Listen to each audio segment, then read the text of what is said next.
distintos años que el maestro Guillermo Bonfil estuvo al frente de las diversas instituciones relacionadas con los ámbitos de la cultura, de la diversidad étnica y sobre todo de las distintas expresiones ligadas hacia los conocimientos y las identidades históricas o populares. Vamos observando cómo va desarrollando ya no solamente sus reflexiones en materia de crítica política sobre el papel del Estado en cuanto a sus distintas maneras de incorporar a las poblaciones indígenas dentro de una política social. También Guillermo Bonfil va apuntalando esto que lo revisaremos el día de hoy, vinculada con la teoría del control cultural, a partir de su propuesta vinculante con el etnodesarrollo. No podemos dejar de advertir, como lo veíamos en su obra del México Profundo, Guillermo Bonfil establece un argumento acerca de que todas y cada una de las distintas formas de producción cultural, representadas en este caso por las poblaciones indígenas contemporáneas, tienen una meta y un horizonte civilizatorio. De tal manera que durante múltiples edades en la historia del desarrollo de estas poblaciones indígenas, se habían encontrado en relaciones de colonización y asimetría frente a la sociedad no indígena, por un lado, dentro de una época colonial, posteriormente un México independiente, donde los criollos fueron aquellos que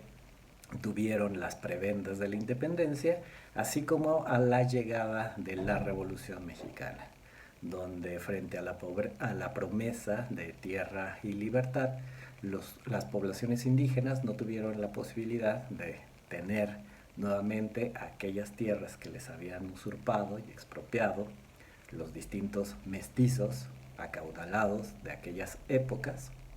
y que más bien vieron en el periodo de la Revolución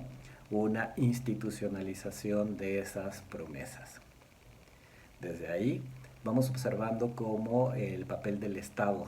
ha sido como un ente regulador de los modos de relación entre poblaciones indígenas, sociedad no indígena, pueblos indígenas. A partir de ahí vamos observando cómo esta idea de nación va construyendo también sus premisas de integración, donde, como lo ha apuntado en múltiples espacios la teoría antropológica, se le ha considerado a las poblaciones indígenas sujetos a los cuales se tiene que intervenir para llevar a las sendas del desarrollo, de la modernidad, y incluirlos dentro de estos conciertos vinculados a la homogeneidad de la nación. Desde allí, Guillermo Bonfil establece una fuerte crítica a la política indigenista. Y en ella no solamente se han visto representadas las distintas ansiedades e intenciones del Estado frente a esta sociedad que prefiere desconocer o prefiere relegar o prefiere invisibilizar, que escuchar desde sus propios principios, desde sus propias necesidades y sobre todo desde sus propios anhelos, la construcción de un proyecto diferenciado de nación, donde la pluralidad, como dice Guillermo Bonfil, no sea un obstáculo, sino más bien sea un modo de enriquecimiento para el resto de la sociedad no indígena y sobre todo para establecer un diálogo de crecimiento intercultural entre los distintos sectores que viven en este nuestro México. Desde ahí, esta idea del etnodesarrollo apunta hacia ese horizonte. Durante múltiples etapas históricas, los pueblos indígenas no decidieron sobre su destino en términos de su proyecto civilizatorio. Como le dice Arturo Escobar en esta maravillosa obra de la invención del tercer mundo, al indígena se le asignó una necesidad y un camino. Asimismo, como también se le asignó una manera de solucionar sus necesidades y también se le asignó un rol dentro de la escala de lo social, usualmente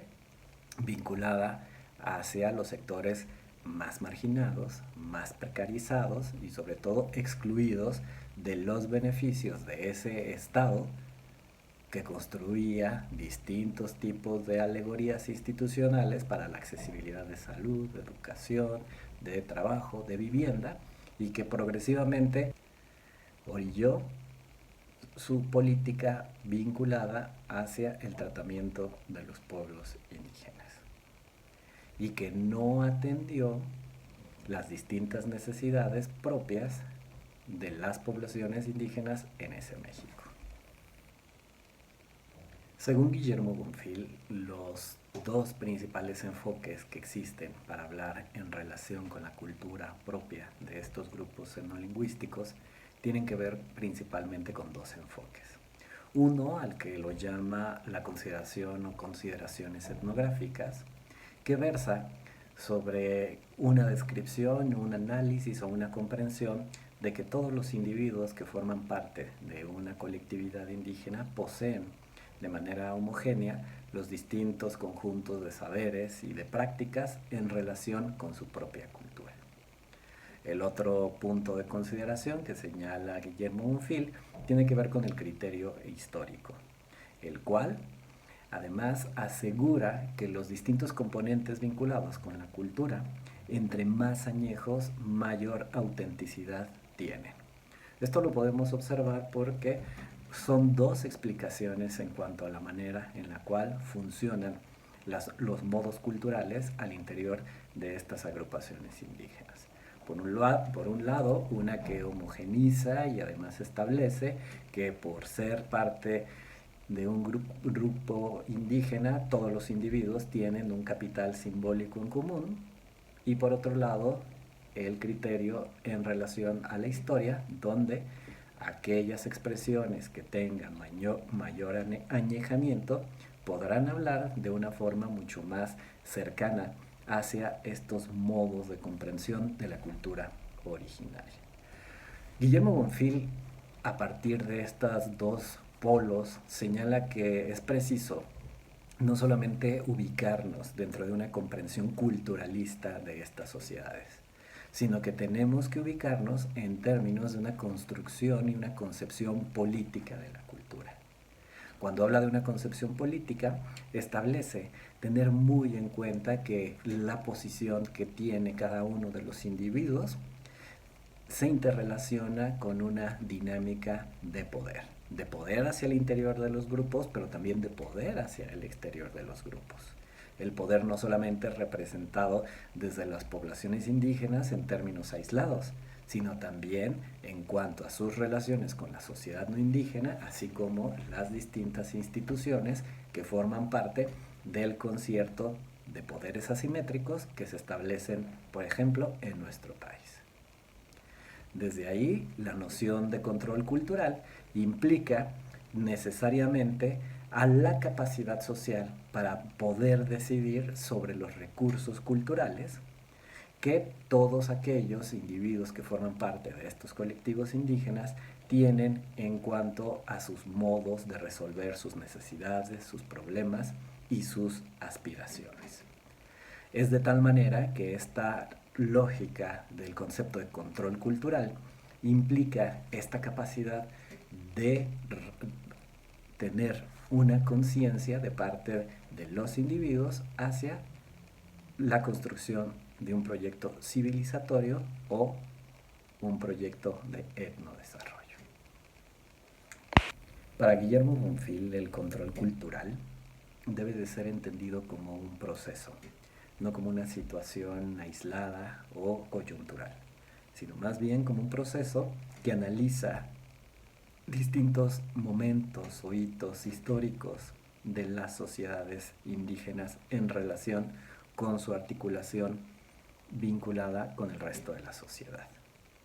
Esta lógica del control cultural se desenvuelve en esta dimensión política en relación a la capacidad de decisiones que tienen estos pueblos y estos individuos que forman parte de ellos para establecer cierto tipo de equilibrios en estas relaciones que existen con el resto de la sociedad. A partir de ahí, Guillermo Bonfil nos explica desde la lógica vinculada con los recursos y las decisiones, cómo se establece una dinámica en términos de interrelación con el resto de las sociedades. Para hablar de los recursos, él va a establecer dos categorías que tendrán que ver con lo propio y con lo ajeno. Lo propio entendido como aquel conjunto o corpus de conocimientos, prácticas y saberes que han sido heredados de manera identitaria desde la memoria, desde la organización social de estos pueblos y que han prevalecido a lo largo de las distintas generaciones porque son elementos donde se conservan cierto tipo de símbolos y significados que dan referencia como pueblo y como parte de estos grupos. Asimismo, aquellos recursos que se consideran ajenos tendrán que ver con la articulación que tienen estas poblaciones con otros agentes.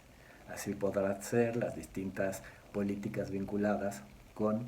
los pueblos indígenas a partir de la escuela, a partir del intercambio tecnológico, las agrotecnologías, así como también los insumos y sus modos de organización en relación al consumo, al comercio, a los mercados, así como los distintos agentes que promulgan formas diferenciadas de cosmovisión y de organización,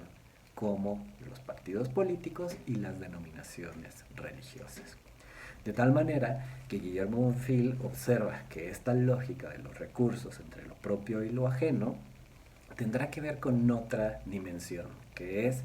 inseparable la una de la otra, la dimensión relacionada con las decisiones. Las decisiones, en un sentido organizacional, las divide en propias y en ajenas.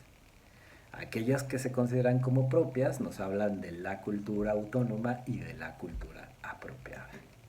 De tal manera que las decisiones que se toman desde una mayor capacidad de control cultural de los elementos que forman parte de la cultura autónoma y la cultura apropiada, establecerán, según Guillermo Bonfil, un camino mucho más estructurado y mucho más suficiente en relación a la construcción de un proyecto de etnodesarrollo. Por otro lado, se encuentra, por ejemplo, el polo de lo ajeno. Aquellas decisiones vinculadas con situaciones ajenas, donde observamos dos formas de articulación, la cultura enajenada y la cultura impuesta. Si no perdemos de vista el esquema que mostramos a continuación, podemos observar que aquellas decisiones ajenas están vinculadas con otros actores al exterior de estas culturas indígenas, los cuales, frente a la poca o precaria capacidad de control de estos grupos, pueden enajenarse los compendios relacionados con sus modos de expresión simbólica y material de la cultura. O por otro lado, cuando no existe un proceso de apropiación de decisiones desde la autonomía, la cultura impuesta entonces genera cierto tipo de controversias y dilemas por una cultura hegemónica que se asienta o que oprime a estas expresiones que se generan desde el ámbito de la comunidad. De tal manera que en estos ejes relacionados con los recursos, las decisiones, lo propio, lo ajeno, las relaciones entre poblaciones indígenas y el resto de la sociedad fluctúan. Y fluctúan, dice Guillermo Bonfil, a partir de distintos tipos de situaciones que pueden ser expresiones históricas o distintas problemáticas coyunturales en materia específica. Desde ahí, esta lógica para comprender mejor la teoría del control cultural, partiendo desde este esquema, Guillermo Bonfil nos da cierto tipo de definiciones que no debemos de dejar de considerar. Él va a entender como recursos, por ejemplo, aquellos elementos de una cultura que resultan necesarios poner en juego para formular y realizar un propósito social, donde se pueden identificar 4 grupos. Los primeros, que son relacionados con los materiales, donde ahí observa aquellos relacionados directamente con la naturaleza o transformados por formas culturales humanas. El segundo de los puntos tendrá que ver con la organización, que es la capacidad de organizar y de participar para vencer cierto tipo de resistencias individuales. La tercera tendrá que ver con aquellos recursos intelectuales como son los conocimientos, las experiencias. Y la cuarta tendrá que ver con aquellos elementos vinculados desde su carácter simbólico y emotivo, lo que establece para Guillermo Bonfil un recurso indispensable que expresa la subjetividad de estos pueblos. Uno de los puntos que considera Guillermo Bonfil imprescindibles dentro del control cultural y la construcción de horizontes relacionados con el etnodesarrollo radican precisamente en la toma de decisiones. En cuanto a ello, señala Bonfil que la decisión se entiende como autonomía, es decir, como la capacidad libre de un grupo social para optar entre diversas alternativas. Esto es muy interesante puesto que si tenemos en consideración el esquema anterior,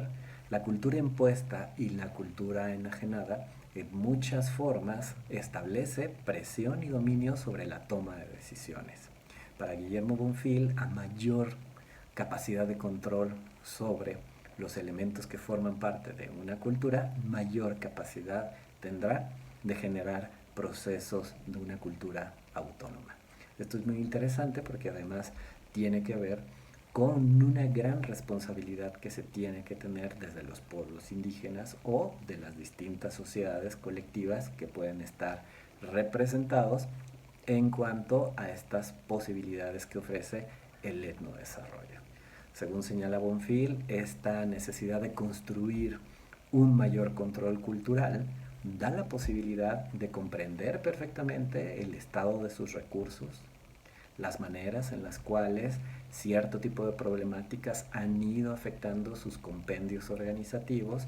y sobre todo los modos en los cuales los procesos históricos pueden generar coyunturas en la vida cotidiana y establecerse nuevas etapas de organización y de gestión de los dilemas sociales. De tal manera que la decisión, la construcción de una decisión colectiva, siempre vinculante hacia la búsqueda de la autonomía, generará estos procesos muy interesantes en relación a mayor capacidad interna de búsquedas de autonomías. A partir de ahí, observa Guillermo Bonfil que cualquier proyecto de no desarrollo, por lo tanto, consistiría en una ampliación o consolidación de los ámbitos de la cultura propia. No olvidemos que dentro de los ejes de lo propio, la cultura autónoma, la cultura apropiada, forman parte como de estos baluartes que van generando capacidades al interior de los grupos, capacidades pedagógicas, organizativas y autogestivas. De tal manera que esta búsqueda de etnodesarrollo deberá de ir siempre alentando hacia la creación de estos espacios, hacia esta lógica de ampliación de espacios para reducir las asimetrías. Es interesante que para Guillermo Bonfil, una de las premisas básicas jurídicas en términos de la construcción real de un etnodesarrollo implicará el reconocimiento del Estado de la pluralidad interna de esta diversidad de las culturas.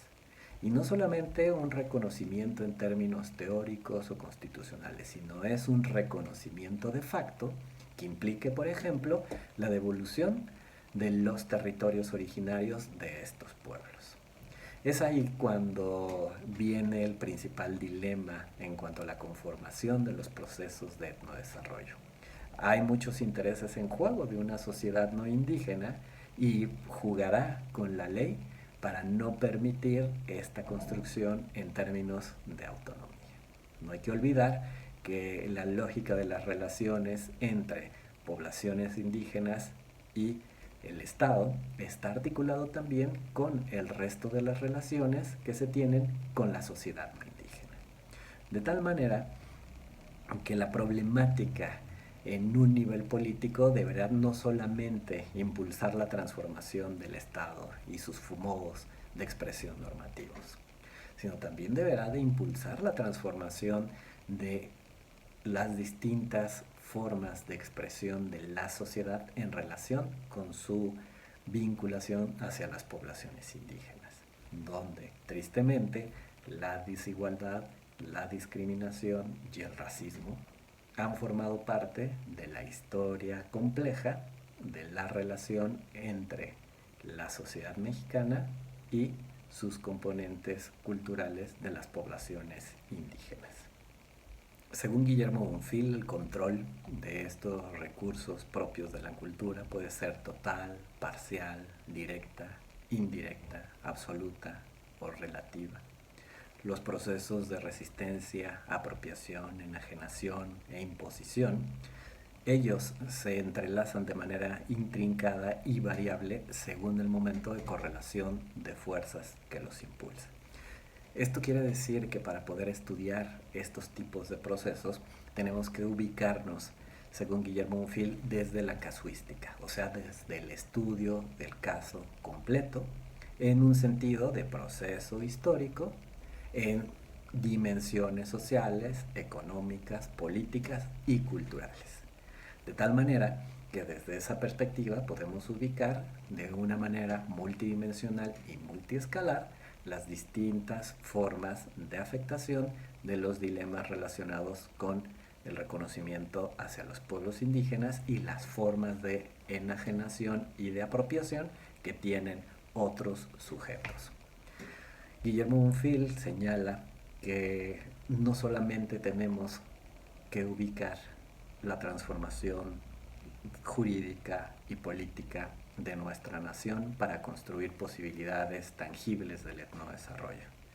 Tenemos también que ensanchar las formas de comprensión que tiene la sociedad no indígena en relación hacia las poblaciones indígenas. De tal manera que el planteamiento de Bonfil nos permite tener en consideración una noción extensa o ampliada de interculturalidad. Esta que no solamente se radica en el tratamiento e intervención de las poblaciones indígenas, sino acude a la necesidad urgente e inmediata de poder intervenir a las sociedades mestizas o a las sociedades no indígenas en su compromiso para la creación de una idea de nación envuelta en diversidad y en pluralidad. Esta es una de las tareas también más complejas que señala Guillermo Bonfil. Al final, la discriminación, el racismo y la desigualdad no solamente está fomentada y legitimada por el Estado, sino también es practicada de formas cotidianas por cada uno de los individuos que forman parte de este México. Construir, ensanchar, ampliar estas ideas de convivencia, estas ideas de interrelación e estas ideas de interculturalidad deberán de ser también estas visiones indispensables para la construcción de caminos hacia el etnodesarrollo. Finalmente, podemos señalar que el etnodesarrollo puede entenderse como esta capacidad autónoma de una sociedad culturalmente diferenciada para guiar sus pasos hacia sus búsquedas vinculadas con el desarrollo. Es interesante que esta idea de etnodesarrollo tendrá que ver indispensablemente con responsabilidad, con decisiones y sobre todo con una forma de organización legítima hacia el interior de los grupos y también con una forma de interrelación y de gestión con el resto de los componentes sociales. Hasta aquí vamos observando cómo el planteamiento de Guillermo Bonfil apunta hacia una reflexión crítica sobre las políticas asistencialistas, indigenistas y asimilacionistas que marcaron una gran etapa del México contemporáneo, y por otro lado ubica la posible responsabilidad en términos de la antropología para trabajar con poblaciones indígenas. Señala el maestro Bonfil que la antropología entonces deberá contribuir con ensanchar esos caminos para la construcción de un proceso de etnodesarrollo, así como también para transformar estas distintas visiones y vicios que tiene el resto de la sociedad no indígena sobre los valores vinculados a estos colectivos, usualmente atacados por la historia y por la cotidianidad. De tal manera que la teoría del control cultural y el etnodesarrollo son pertinentes en este momento de la historia.